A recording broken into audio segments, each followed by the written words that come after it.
डडकई की खूबसूरत वादियों से मैं पल्लवी सरीन आपके सामने हाजिर हूँ।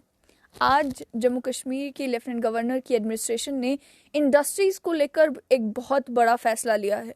वो फैसला क्या है आप तक पहुंचाएंगे। 4G यहाँ पर अच्छा चल रहा है तो सोचा लाइव होकर आपके साथ शेयर किया जाए कि आज इतना बड़ा फैसला इंडस्ट्रीज़ को लेकर लेफ्टिनेंट गवर्नर की एडमिनिस्ट्रेशन ने क्या किया है। सबसे पहली बात तो ये कि एडमिनिस्ट्रेटिव काउंसिल जो है उन्होंने लेफ्टिनेंट गवर्नर की चेयरमैनशिप में एक मीटिंग कंडक्ट की। मीटिंग में बातचीत ये हुई कि इंडस्ट्रियल यूनिट्स के लिए जम्मू कश्मीर में इंडस्ट्रियल यूनिट सेटअप करना किस तरीके से आसान किया जाए। आप जानते हैं कि इंडस्ट्रियल पॉलिसी आई थी, उसका प्रेस नोट तो जो है पब्लिक कर दिया गया, लेकिन उस इंडस्ट्रियल पॉलिसी में क्या कुछ था वो आज भी लोगों को पूरे तरीके से नहीं मालूम। लेकिन अब ये जो मीटिंग में डिसीजंस लिए गए, डिसीजंस में ईज ऑफ डूइंग बिजनेस के ऊपर फोकस किया गया। ईज ऑफ डूइंग बिजनेस इस तरीके से कि जम्मू कश्मीर में अगर आप किसी भी जगह पर स्मॉल, माइक्रो या मीडियम एंटरप्राइज लगाना चाहते हैं, चाहे आप इंडस्ट्रियल एस्टेट के ऊपर लगाना चाहते हैं या फिर जैसे कि आप देख ही रहे हैं पहाड़ी इलाका है, यहाँ पर भी अगर आप आके इंडस्ट्री लगाना चाहते हैं, किसी भी जगह पर अगर आप इंडस्ट्री लगाना चाहते हैं तो उसके लिए पहले आपको अलग अलग NOCs लेनी पड़ती थी, यानी कि नो ऑब्जेक्शन सर्टिफिकेट लेने पड़ते थे। उस नो ऑब्जेक्शन सर्टिफिकेट लेने की वजह से कई इंडस्ट्रियलिस्ट यहाँ आना पसंद नहीं करते थे। वो कहते थे लॉन्ग हैसल हो जाता है, बहुत ज़्यादा समय लगता है, जिसकी वजह से मुश्किल हो जाता है कि इंडस्ट्रीज जम्मू कश्मीर में सेटअप की जाएं। लेकिन अब ये कहा जा रहा है कि NOCs को बेयर मिनिमम कर दिया जाएगा, यानी कि कम से कम NOCs इंडस्ट्रियलिस्ट को लेनी पड़ेंगी। उसमें भी ये बताया गया है कि एक मैंडेटरी डॉक्यूमेंट जो बिजनेस यूनिट्स के लिए होगा वो होगा उद्योग आधार मेमोरेंडम। यानी कि उद्योग आधार आप जानते हैं जिसे आधार फॉर बिजनेस भी कहा जाता है। आधार फॉर बिजनेस का मतलब ये कि एक यूनिक आइडेंटिफिकेशन नंबर जो है वो जनरेट किया जाता है बिजनेस यूनिट्स के लिए। तो ये उद्योग आधार मेमोरेंडम एक मैंडेटरी डॉक्यूमेंट होगा। लेकिन उसके अलावा जो पहले NOCs, कम से कम 15 NOCs पहले आपको जम्मू कश्मीर में इंडस्ट्रियल यूनिट चलाने से पहले लेनी पड़ती थी, अब वो मैंडेटरी नहीं है। ऐसा नहीं है कि अभी भी NOCs नहीं लेनी है, कुछ NOCs जो हैं वो अभी भी लेनी है, जैसे कि आपको बिल्डिंग प्लान को लेकर जो है NOC लेनी है। उसके अलावा फायर एंड इमरजेंसी डिपार्टमेंट से NOC लेनी है, पोल्यूशन कंट्रोल बोर्ड से NOC लेनी है। लेकिन उसके लिए भी सिंगल विंडो कमेटी बनाई जाएगी। और इस सिंगल विंडो कमेटी बनाने का जो फैसला लिया गया है इसमें भी ये बताया गया है कि 2 अलग अलग सिंगल विंडो कमिटीज बनाई जाएंगी। अगर आप अपना इंडस्ट्रियल यूनिट इंडस्ट्रियल एस्टेट के ऊपर सेटअप करना चाहते हैं तो उसके लिए अलग सिंगल विंडो कमेटी होगी, और दूसरी ओर अगर आप इंडस्ट्रियल एस्टेट से बाहर अपना बिजनेस सेटअप करना चाहते हैं तो उसके लिए सिंगल विंडो कमेटी अलग होगी। ये सिंगल विंडो कमेटी की डिमांड जो है वो इंडस्ट्रियलिस्ट जम्मू कश्मीर में काफ़ी देर से ये रख रहे थे। वो इसलिए कि जब आपको कागजात पूरे करने होते हैं, चाहे आपको बिल्डिंग प्लान हो, वाटर कनेक्शन हो, पावर कनेक्शन हो, उसका अप्रूवल लेने में एक लंबा समय लग जाता है। आपको अलग अलग दफ्तरों के दरवाजे खटखटाने पड़ते हैं। सिंगल विंडो सिस्टम से हो जाएगा कि अप्रूवल बहुत ही ईजी हो गया है। अप्रूवल आपको एक ही जगह पर जाकर अप्लाई करना है, वहां से आपको अप्रूवल मिल जाएगा। और इसमें भी मीटिंग में डिसाइड किया गया है कि कोशिश की जाएगी कि जो ये अप्रूवल है ये पीरियोडिकली दिया जाए, यानी कि रेगुलरली दिया जाए। माफ कीजिएगा, ज़्यादा समय इसमें ना लगाया जाए। उसके अलावा ये बताया है कि कोई भी प्री रिक्विजिट अप्रूवल जो है वो रिक्वायर्ड नहीं होगा except for pollution control board का NOC और फायर एंड इमरजेंसी डिपार्टमेंट का NOC, change of land use from revenue department. ये जो 3 स्पेसिफिक बताए गए हैं, इसके अलावा और कोई भी NOC अप्रूवल जो है मैंडेटरी नहीं होगा, यानी कि ये नहीं कि आपको पहले अप्रूवल लेना है फिर अपना बिजनेस यूनिट सेटअप करना है, बाकी अप्रूवल्स आप बाद में भी ले सकते हैं। उसके अलावा ये कहा गया है कि एक बिजनेस फ्रेंडली एनवायरनमेंट जो है जम्मू कश्मीर में सेटअप करने की कोशिश की जाएगी। ब्लॉक लेवल तक इंडस्ट्रियल डेवलपमेंट के ऊपर फोकस किया जाएगा और ये कोशिश की जाएगी कि ज़्यादा से ज़्यादा इंडस्ट्रियलिस्ट को अट्रैक्ट किया जाए कि वो जम्मू कश्मीर में आके अपना बिजनेस यूनिट जो है वो सेटअप करें।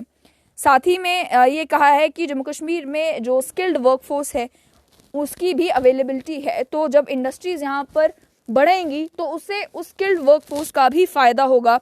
लार्ज स्केल इन्वेस्टमेंट आएगी, इनोवेशन होगी। और जम्मू कश्मीर ऑलरेडी रिसोर्सेज के मामले में बहुत ज़्यादा एडवांटेजियस है।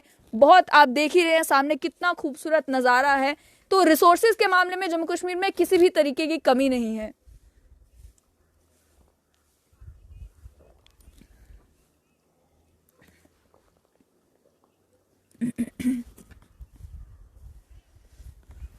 अब और क्या क्या फैसले जो हैं इस मीटिंग में लिए गए। पहले ही जो न्यू इंडस्ट्रियल डेवलपमेंट स्कीम है उसके अनाउंसमेंट जो है वो जम्मू कश्मीर की सरकार कर चुकी थी।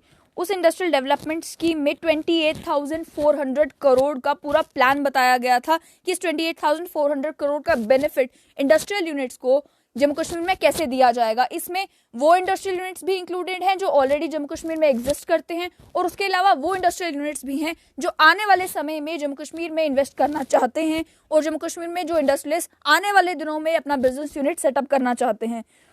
उसमें ये बताया गया था कि अगर आपका स्मॉल यूनिट है और प्लांट एंड मशीनरी में आप 50 करोड़ तक की इन्वेस्टमेंट कर रहे हैं तो उसमें आपको जो है इंसेंटिव दिया जाएगा 7.5 करोड़ तक का। कैपिटल इंटरेस्ट सबवेंशन जो है वो 6% तक की जाएगी, और 7 सालों तक की कैपिटल इंटरेस्ट सबवेंशन जो है की जाएगी। इसमें मैं आपको बता दूं, आपको याद होगा कि एक पिक्चर भी जो है वो department of information and public relation ने शाया की थी, जिसमें lieutenant governor Manoj Sinha Jammu Kashmir bank के चेयरमैन को एक चेक पकड़ाते हुए नजर आए थे कि इंडस्ट्रियल पॉलिसी का जो सेकंड स्टेज है उसके लिए जो है फंड्स रिलीज कर दिए गए थे, तो वो भी देखने को मिला था। उसके अलावा अब जो बताया जा रहा है कि जीएसटी लिंक्ड इंसेंटिव है उसकी भी कंप्लायंस के ऊपर फोकस किया जाएगा, और साथ ही में एक बहुत ही इंपॉर्टेंट चीज़ जो बताई गई है वो ये बताया गया है कि डिविजनल लेवल पर भी मॉनिटरिंग कमिटीज़ बनाई जाएंगी।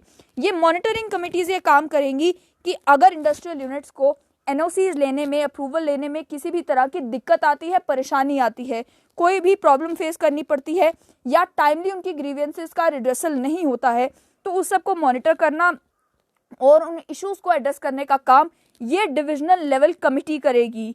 ये सारे फैसले जो है इस मीटिंग में लिए गए हैं, और साफ तौर पर समझ में आता है कि कोशिश की जा रही है कि इंडस्ट्रीज जम्मू कश्मीर में आए, लेकिन यहाँ पर सबसे बड़ा सवाल ये होता है कि बंद कमरों में बैठकर मीटिंग करके टॉप लेवल पर फैसले तो ले लिए जाते हैं, लेकिन ग्राउंड लेवल पर क्या उनकी इम्प्लीमेंटेशन होती है। 28,400 करोड़ का बेनिफिट दिया जाएगा इंडस्ट्रियल यूनिट्स को, ये अनाउंसमेंट कर दी गई। सेकंड फेज के जो फंड्स हैं उन्हें भी रिलीज कर दिया गया, लेकिन क्या वो पैसा सच में जो लोग एक्चुअल में इंडस्ट्रीज को जम्मू कश्मीर में फंक्शनल रखना चाहते हैं उन्हीं को मिलेगा, या फिर वो लोग जो केवल सब्सिडी का मजा लेते हैं और उसके बाद इंडस्ट्रियल यूनिट बंद करके जो है जम्मू कश्मीर से बाहर चले जाते हैं, वो इस पैसे का जो है लाभ उठाएंगे और उसके बाद जम्मू कश्मीर में नजर नहीं आएंगे। वहीं दूसरी ओर ये जो अप्रूवल की बात की जा रही है और मॉनिटरिंग कमिटीज की बात की जा रही है, मॉनिटरिंग कमिटी को जो है और ज्यादा एक्टिव होने की जरूरत होगी आने वाले टाइम में, कि जब इंडस्ट्रियल यूनिट्स जम्मू कश्मीर में आने की कोशिश करेंगे, अप्रूवल चाहिए होगा। आप जानते हैं कि कोई भी हिकअप हो या कोई भी प्रॉब्लम हो तो एक बिजनेसमैन की नजर ये होती है कि क्या यहाँ मुझे फायदे का सौदा है या घाटे का सौदा है। अगर उसे लगेगा कि ये अप्रूवल में या बाकी सब चीजों में लंबा समय गुजरेगा और एडमिनिस्ट्रेशन की तरफ से मेरी मदद नहीं हो रही, तो कोई भी नहीं चाहेगा कि वो जम्मू कश्मीर में इन्वेस्ट करे, जम्मू कश्मीर में अपने बिजनेस यूनिट सेटअप करे। लेकिन अगर उनको ये अश्योरेंस होगा कि एडमिनिस्ट्रेशन तो चाहती है कि यहाँ पर इंडस्ट्रियल यूनिट सेटअप हो, वहीं जो लोग इम्प्लीमेंटिंग अथॉरिटी है वो भी मदद कर रहे हैं, वो भी कोशिश कर रहे हैं कि अप्रूवल जल्द से जल्द हो, इंडस्ट्रियल यूनिट्स को लगने में आसानी हो, ईज ऑफ डूइंग बिजनेस सच में ऑन ग्राउंड हो, तो कौन नहीं चाहेगा कि वो जम्मू कश्मीर के जो इनफाइनाइट रिसोर्सेज है उसका भी इस्तेमाल करे, सरकार ये जो सब्सिडीज दे रही है, इंसेंटिव दे रही है, इसका भी इस्तेमाल करे और एक profitable business unit Jammu Kashmir में सेटअप करे। पहल जो है वो कर दी गई है, अब आने वाले दिनों में देखने को मिलेगा कि ऑन ग्राउंड होता क्या है। मुझे दीजिए इजाजत, देखते रहें स्ट्रेट लाइन न्यूज।